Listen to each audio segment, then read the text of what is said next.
தமிழகம் முழுக்க அரசு மற்றும் அரசு உதவி பெறும் பள்ளி மற்றும் தனியார் பள்ளி அனைத்திலும் படிக்கிற 9ஆம் வகுப்பு மற்றும் 10, 11, 12ஆம் வகுப்பு மாணவர்களுக்கு பல்வேறு வித தகவல்களை தொடர்ந்து சொல்லிக் கொண்டிருக்கிறோம். இது ட்ரீம் இந்தியா எஜுகேஷன், குறிப்பாக அரசு பள்ளி மற்றும் கிராமப்புற மாணவர்களுக்கான தகவல் களஞ்சியம் என்று சொல்கிறார். எல்லா விதமான வாய்ப்புகளையும் அவர்களுக்கு காண்பித்து விட வேண்டும். அவற்றை வைத்து அவர்கள் தங்களுடைய எதிர்காலத்தை முடிவு செய்து கொள்ள வேண்டும் என்பதுதான் இந்த நிகழ்வினுடைய நோக்கம், இந்த அமைப்பினுடைய நோக்கம். எல்லா வகையிலும் அவர்களுக்கு தேவையான அற்புதமான தகவல்களை தொகுத்து வழங்கி கொண்டிருக்கிறேன். அந்த வகையில் இப்பொழுது நாம் பல்வேறு விதமான படிப்புகளை பார்த்து வருகிறோம். இப்போது சட்டம் மற்றும் சட்டத்துறை சார்ந்த படிப்புகளை பார்த்து வருகிறோம். குறிப்பாக சட்டத்துறை சார்ந்த படிப்புகள் என்று பார்க்கிற பொழுது சட்டக்கல்லூரிகள் இந்தியா முழுக்க இருக்கக்கூடிய 24 சட்ட பல்கலைக்கழகங்கள் இந்தியா முழுவதும் இருக்கிறது. மத்திய அரசாங்கத்தினுடைய சட்ட பல்கலைக்கழகம், அது தவிர ஒவ்வொரு மாநிலத்திலும் இருக்கிறது. தமிழ்நாட்டினுடைய 12 பல்கலைக்கழகங்கள் 12 கல்லூரிகள் டாக்டர் அம்பேத்கர் சட்ட பல்கலைக்கழகத்தோடு இணைந்து சேர்ந்தது. அந்த வகையில் அது பற்றிய படிப்புகளையும் அந்த படிப்புகளுக்கான வேலை வாய்ப்புகளையும் அவற்றுக்கான பறந்து விரிந்த வாய்ப்பையும்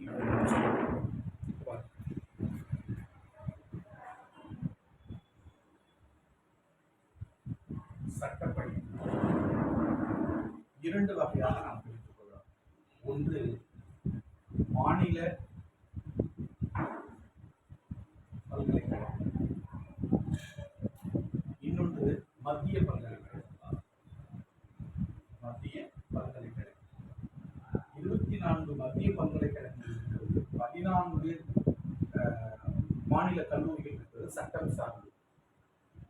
இந்தியா முழுக்க இருக்கக்கூடிய சட்டக்கல்லூரிகளில் ஒரு பழமை வாய்ந்த ஒரு சிறந்த சட்டக்கல்லூரி இருக்கிறது. அது national school of law in Bengaluru, national school of law at Indian university அப்படின்னு சொல்லக்கூடிய ஒரு நிறுவனம். National school of law Indian university இது எங்க இருக்கு அப்படின்னு பார்த்தீங்கன்னா பெங்களூர்ல இருக்கு. பெங்களூர் இது பழமையான ஒரு சட்டக்கல்லூரி. இந்த கல்லூரிக்கு நீங்க போகணும்னா நுழைவுத் தேர்வு எழுதி தான் போக முடியும். National school of law admission test அப்படின்னு சொல்லக்கூடிய ஒரு நுழைவுத் தேர்வு எழுதி தான் நீங்க போக முடியும்.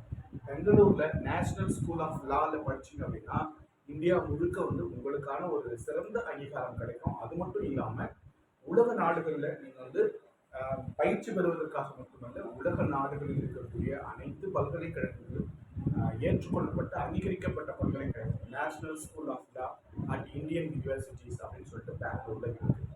இன்னொன்று இதுல சேரணும் அப்படின்னா national school of law admission test அப்படின்னு சொல்லி ஒரு நுழைவுத் தேர்வை எழுதிதான் நீங்க உள்ள போகணும், இந்த ஒரு இடத்துக்கு மட்டும். சரி, இப்போ மாநில பல்கலைக்கழகங்கள் இருக்கு. மாநில பல்கலைக்கழகத்துக்கு கீழே வரக்கூடிய இந்த கல்லூரிகள்ல என்னென்ன அடிப்படையில சேரணும் அப்படின்னா, ஃபர்ஸ்ட் +2 மதிப்பெண் அடிப்படையில தான் நம்ம சேர முடியும். நுழைவுத் தேர்வு கிடையாது. இடஒதுக்கீட்டு முறை உண்டு. அரசு பள்ளி மாணவர்களுக்கான 7.5% இடஒதுக்கீடு உண்டு. மற்றபடி எல்லா விதமான சலுகைகளும் உண்டு. அதாவது முதல் தலைமுறை பட்டதாரிக்கான சலுகைகள் உண்டு. சலுகைகள் தான் உண்டு. +2 மதிப்பெண்கள் அடிப்படையில் தான் மாநில சட்டக்கல்லூரிகள்ல மாணவர்கள் சேர்க்கிறாங்க. நுழைவுத் தேர்வு கிடையாது. இடஒதுக்கீடு உண்டு. 7.5% இடஒதுக்கீடும் உண்டு. முதல் தலைமுறை பட்டதாரிக்கான சலுகை உண்டு. இது மாநில அளவில் சேர்க்கக்கூடியது. மாநில அளவில் டாக்டர் அம்பேத்கர் சட்ட பல்கலைக்கழகம் அவங்க அப்ளிகேஷன் ஆன்லைன்ல கொடுத்துட்டு கவுன்சிலிங் மூலமா மாணவர்களை தேர்ந்தெடுக்கிறாங்க. கவுன்சிலிங் மூலம் இது நம்ம மாநில அளவில் நடக்கக்கூடிய சேர்க்கைக்கான முறைகள். +2 மதிப்பெண் அடிப்படையில் சேர்க்கிறாங்க. நுழைவுத் தேர்வு இல்லை. இடஒதுக்கீடு உண்டு. 7.5% இடஒதுக்கீடு. முதல் தலைமுறை பட்டதாரி. டாக்டர் அம்பேத்கர் பல்கலைக்கழகம் கவுன்சிலிங் மூலமா எல்லா கல்லூரிகளுக்கும் ஆட்களை சேர்க்கிறாங்க. இது மாநில அளவில். இப்போ அதே மத்திய அளவில் அப்படின்னு பார்த்தீங்கன்னா +2 மதிப்பெண்கள் அடிப்படையில் தான் சேர்க்கிறாங்க. ஆனால் கிளாட் அப்படின்னு சொல்லிட்டு ஒரு எக்ஸாம் நீங்க நுழைவு தேர்வு, central law admission test, CLAT. இந்த கிளாட் டெஸ்டினுடைய அடிப்படையில் தான் இந்தியா முழுக்க இருக்கக்கூடிய அந்த 24 பல்கலைக்கழகங்கள்லையும் மாணவர்கள் சேர்க்கிறாங்க. இது அதுக்கப்புறம் இதுலயும் வந்து பாத்தீங்கன்னா அதே மாதிரிதான் இடஒதுக்கீடு உண்டு. இதுலயும் வந்து பாத்தீங்கன்னா எல்லாமே ஃபர்ஸ்ட் கிராஜுவேட் அந்த மாதிரி எல்லா சதவீதங்களும் இதுலயும் உண்டு. இப்போ இந்தியாவில் இருக்கக்கூடிய குறிப்பா தமிழ்நாட்டில் இருக்கக்கூடிய மொத்த சீட்ல 15% வந்து 15% சீட் வந்து ஆல் இந்தியா கோட்டாக்கு போயிடும். ஆல் இந்தியா கோட்டாக்கு போயிடும். மிச்சம் இருக்கிற 85% சீட்டுக்கு தான் வந்து தமிழ்நாடு லா யூனிவர்சிட்டி வந்து கவுன்சிலிங் மூலமா ஆட்கள் சேர்ப்பாங்க. அதே வந்து மத்திய பல்கலைக்கழகங்கள்லாம் 24 பல்கலைக்கழகங்கள் இருக்குது. அந்த 24 பல்கலைக்கழகங்களையும் நீங்க சேரணும்னா +2 மதிப்பெண் அடிப்படையில் சேர்க்கிறாங்க. கூடுதலாக வந்து கிளாட் அப்படின்னு சொல்லிட்டு ஒரு நேஷனல் லெவல் டெஸ்ட்டை நீங்க எழுதிக்கணும். அதாவது CLAT கிளாட் அப்படின்னா என்னன்னாக்கா common law and admission test. இந்த டெஸ்ட் எழுதிக்கணும். இடஒதுக்கீடு முறை பின்பற்றப்படுகிறது. இதுதான் வந்து மாநில அளவிலையும் மத்திய அளவிலையும் மாணவர் சேர்க்கைக்காக இவர்கள் பின்பற்றக்கூடியது. அடுத்து என்னென்ன படிப்புகள் இருக்கு அப்படின்னு பார்க்கலாம்.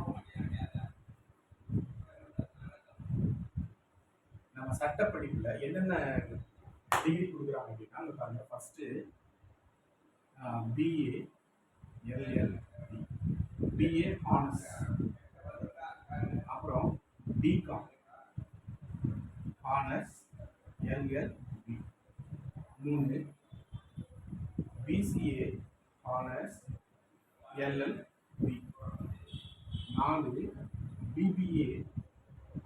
BBA ஆனர்ஸ் LLB, அதுக்கப்புறம் LLB ஆனர்ஸ் இது ஒரு, அதுக்கப்புறம் BL, அதுக்கப்புறம் MLB, LLM, MLB கிடையாது LLM,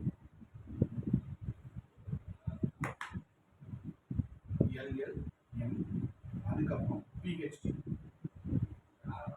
இது வரைக்கும் நமக்கு இந்த மாதிரியான படிப்புகள்லாம் சட்டக்கல் பல்கலைக்கழகத்தில் கொடுக்குறாங்க. BA LLB, BCom honours LLB, BCA honours LLB, BBA honours LLB. இது எல்லாமே பார்த்தீங்கன்னா உங்களுக்கு 5 ஆண்டுகள் படிப்பு.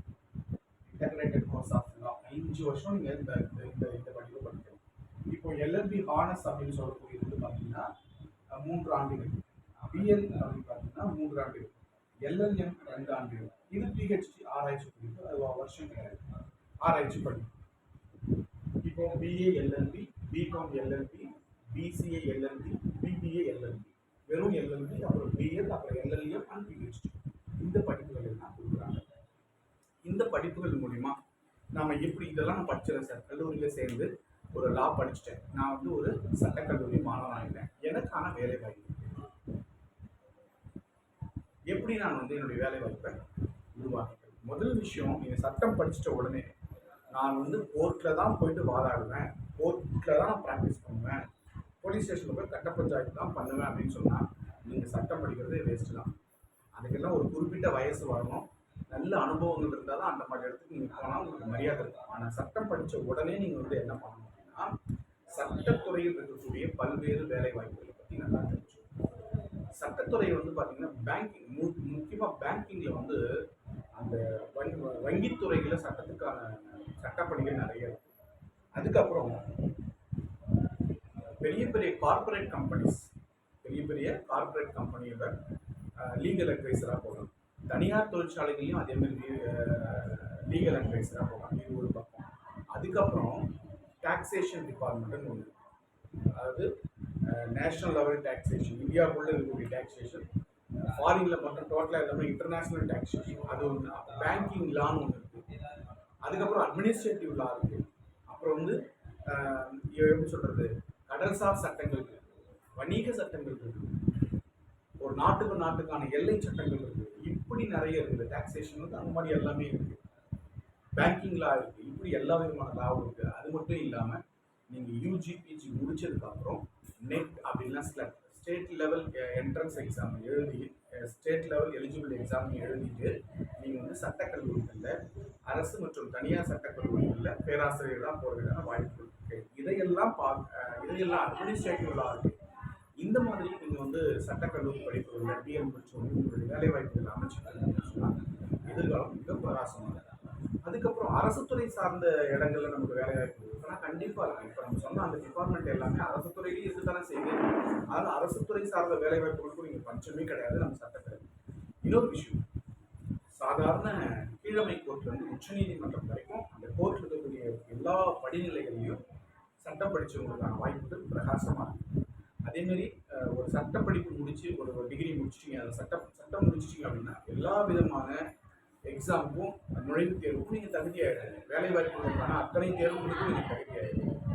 அதுக்கப்புறம் சட்டப்படிப்பு 5 வருஷம் நீங்கள் படிக்கும்போது உங்களுடைய சட்டக்கல்லூரிகளில் என்சிசியில் சேர்ந்து சி சர்டிஃபிகேட் வச்சுருந்தீங்க அப்படின்னு சொன்னால் 5 வருஷம் படிக்கும்போது என்சிசியில் சேர்ந்து சி சர்டிஃபிகேட் வாங்கிட்டீங்க. அதுக்கப்புறம் ஒரு 5 வருஷம் நீங்கள் வந்து ஒரு வழக்கறிஞராக ப்ராக்டிஸ் பண்ணுறீங்க. அதுக்கப்புறம் இராணுவத்துக்கான நுழைவுத் தேர்வு எழுதி நீங்கள் சி சர்டிஃபிகேட் வாங்கி வச்சுருந்தீங்கன்னு சொன்னால் இராணுவத்தில் ஜட்ஜ், மிலிட்ரி ஜட்ஜ் ஆகிடலாம். அது சமூகத்தில் ஒரு மிகப்பெரிய பொறுப்பு. அதுக்கான வாய்ப்பு இருக்கு. அது மட்டும் இல்லை, ஒவ்வொரு மாவட்டத்திலையும்